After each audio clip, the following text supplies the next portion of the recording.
So I was looked to him for a little support. One day he came home, came to the set, and he had this look on his face like he had the breath knocked out of him. And I said, "What's going on?" He goes, "You have to go see this documentary, Scared Sacred." And I raced out and went to see it, and that was one of Velcro's other films, which you must see. It's brilliant.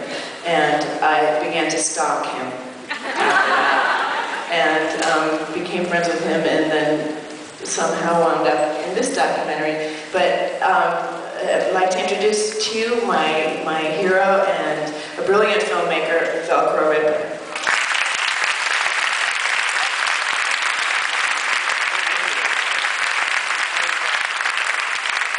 That's the first time I've heard the extended mix of that story, about how you saw Scared Sacred. Scared Sacred is actually part one of the Fierce Light trilogy, so what you're about to see is part two of a trilogy of films. And how I ended up with Daryl in the film was actually that one day before we had any money to make the film, she gave me a call and said, "This amazing action is about to take place in South Central LA, the largest urban garden in North America. You got to get down here."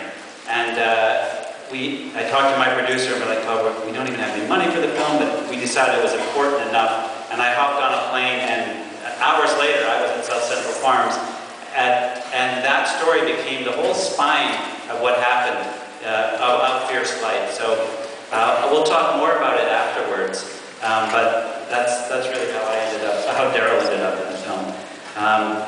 Fierce Light is in the middle of its theatrical release in Canada right now, and it's really exciting. We're in our 5th week, so it's been going really well. Audiences have been loving it, and it's really exciting as we start to release it in the States in the coming months. So I hope you like the film, and we look forward to talking to you afterwards.